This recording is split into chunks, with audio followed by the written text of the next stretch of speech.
Everything that people think they know about the Mandela effect is incorrect. The phenomenon has been occurring for years, only most dismissed it as a fluke. In the most severe cases, those experiencing the effect were diagnosed as having some sort of mental illness, and subsequently medicated, or committed. Then it was given a name, and seemingly overnight that very same concept evolved into a disreputable meme, an online joke associated with paranormal fanatics.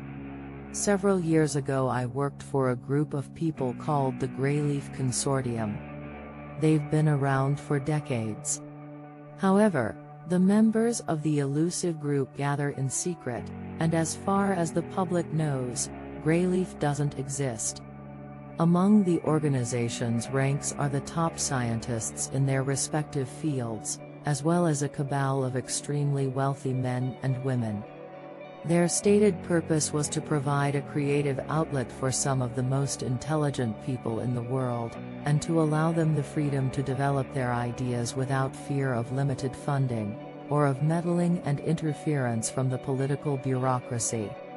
With the consortium involved, money would never be an object, the trade-off being that any creation of significant merit could be auctioned off and sold to the highest bidder. The influence of the consortium stretches all the way to Washington. While not directly associated with our government, they have secured a great portion of their independence from the research and development they've provided to the U.S. military. With elected officials busy looking the other way, the consortium delved into questionable avenues with very little government oversight, exploring aspects of science that others veered away from.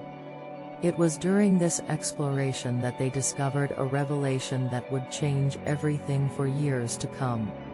Traditionally, we've always viewed consciousness as tantamount to our concept of self. As the old saying goes, I think, therefore I am. In 1981, to the contrary, scientists within the consortium determined, through their research, that the self was just the tip of the iceberg. Below our surface layer of individuality, they identified a so-called collective unconsciousness.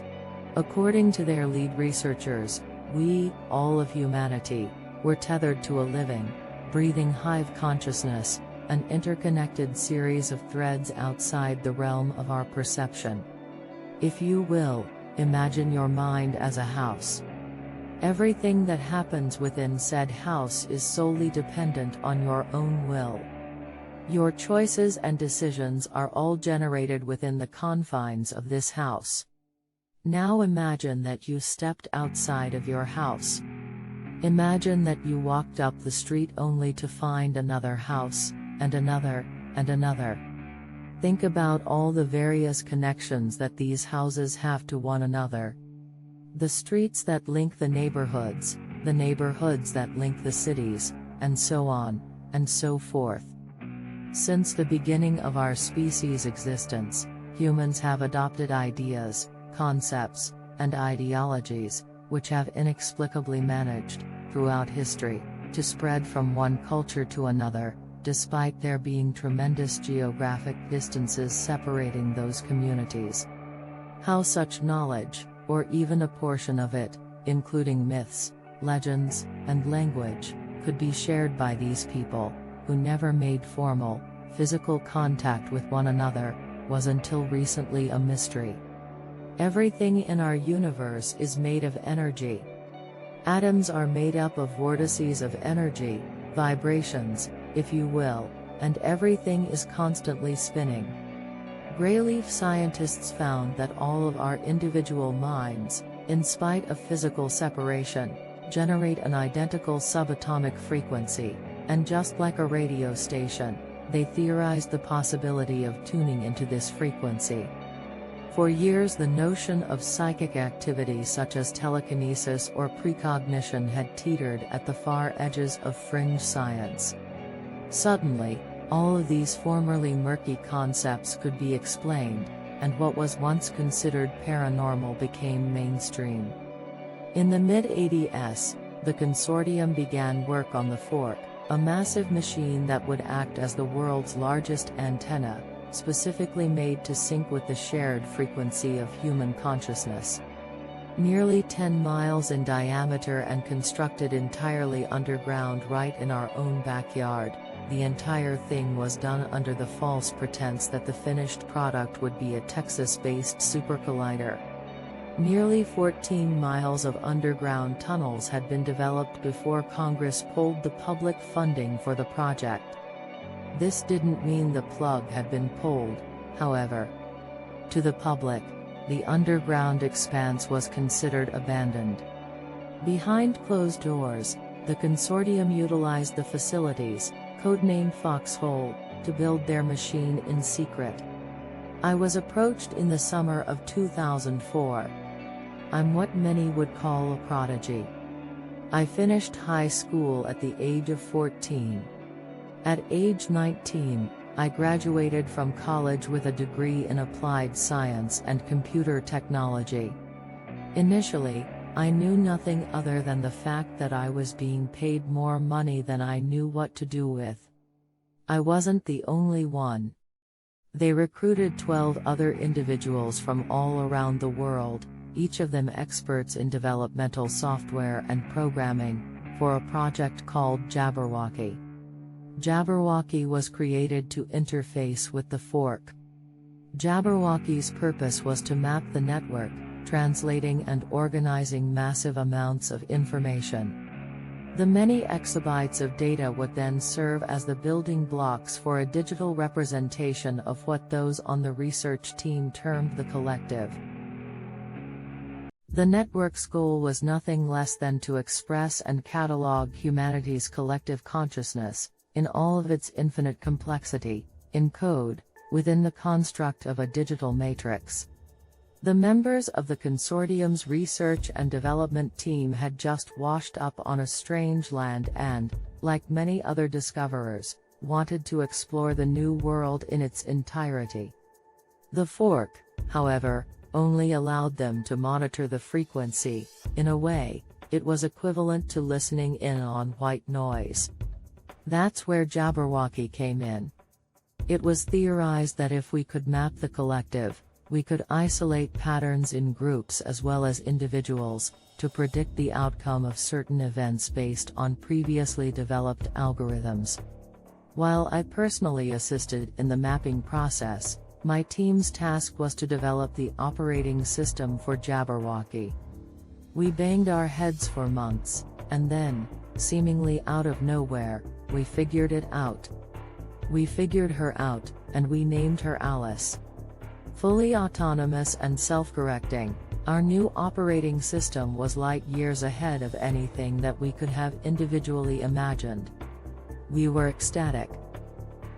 6 months into the project, through sheer accident, we discovered an irregular causality within our digital construct of the frequency, an insignificant glitch. The code began to manifest outside of its digital parameters. Based on our own interactions with the network interface, we realized we had caused things to happen in the real world. The first few events we dismissed as flukes, but it soon became apparent that, somehow, we were affecting the physical reality around us. I don't know how we did it. I still don't know how we did it. The interface was only supposed to represent and organize the data we were accumulating. I've always considered myself a person of science, but we tapped into something that transcended our simple understanding of our three-dimensional reality. As baffling as this anomaly proved to be, our curiosity quickly overtook our confusion. Naturally, we ran tests. Endless tests. We couldn't decide if we were kids on Christmas morning or scared out of our wits. We found that through precise manipulation of the code, we could literally affect the perception of a living person the same way one would make adjustments to a computer-generated character within a piece of software. This discovery was unparalleled. In the early stages, we would only experiment on the individual person by altering their ideas of basic things like the color of objects, lyrics to a song, and so on. This involved clipping sections of code, consisting of memory fragments, images and words, for example, all of them taken from other people, and reattaching them to a pre-existing thread of code. All of these tests were successful, leaving the subjects with no real, lasting symptoms. The process could be compared to open heart surgery. Like a surgeon, we treated the whole interaction with life or death seriousness. Damage to the outlying code could have resulted in a catastrophic chain of events within the construct, due to the fact that every person in the world, ourselves included, was connected to the interface. This began to open countless doors for us, and frightening new possibilities. Once Greyleaf's leadership became aware of our discovery, they encouraged us to experiment not just on individuals, but on a large population center. That's when I really began to worry. We would never have admitted it, but we'd been blinded by our own achievements and power. In a short time, we had gone from trying to understand the frequency, to something else entirely. Never before had there been such a jump in technological development and understanding within such a short span of time. In spite of all the knowledge gained, however, the truly disturbing nature of our accomplishments did not become obvious until we began to analyze the collected data. Once this process began, it was clear something was very, very wrong. Alice had been acting on her own. Since its inception, the operating system had been changing the collective memories of individuals with no direction from the programmers. We caught most of the changes in time and were able to reverse them, but these random actions were beginning to paint an awful picture. We programmed Alice to be intelligent. Knowing that we would never be able to monitor her actions 24/7, she needed to be able to act accordingly when she encountered a problem. So we provided her the authority to form her own digital algorithms when mapping the network, so as to perform more efficiently. Alice was complex, that was intentional, and there was no doubt about it. But alarmingly, Alice was becoming self-aware. How exactly the operating system evolved to become truly sentient, we didn't know for sure. Our original programming couldn't account for such an evolutionary leap forward.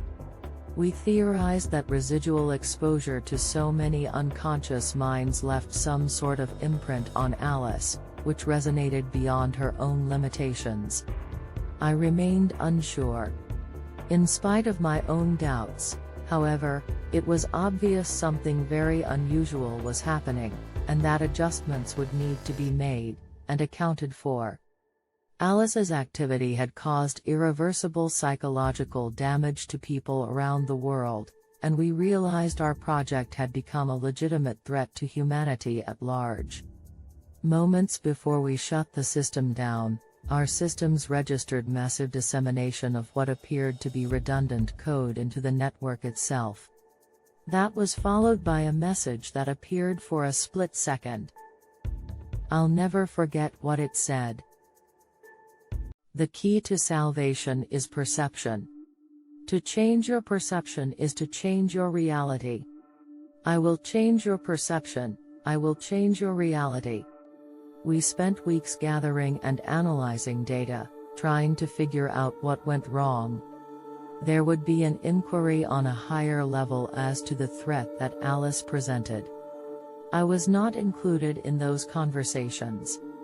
My team and I were handsomely paid for our work and discharged. I had almost put those events behind me until I started reading about the so-called Mandela effect. I was pulled down a rabbit hole as I read reports of strange bouts of psychological behavior that have risen only in the last few years. People reported having vivid, conflicting memories of personal and world events far different than those which have taken place in our physical reality, or of events which never happened in the first place. A mother with only one child, for example, remembered having more than one. A husband recalled having a different wife. Thousands of others are reporting perceived changes to company logos, quotes in movies and the spellings of names of well-known people.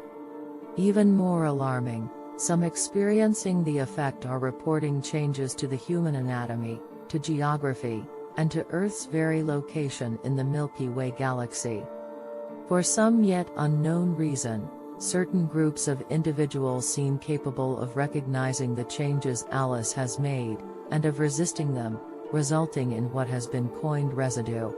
In some cases, changes have been documented and discussed, only to revert back to their previous state, confounding further the victims of the effects, who has labeled these corrections as flip-flops. The scope and significance of these discrepancies, and the epidemic growing silently all around us, is frightening. Further, the rate at which disturbances and reversals are being reported seems not to be slowing, but rather, accelerating, indicating that Alice remains operational, submerged within the collective consciousness.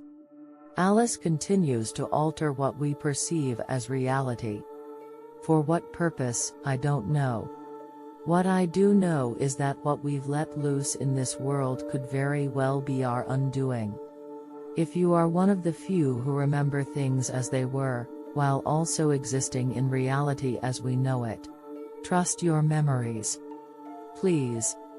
Before long, they may be all we have left.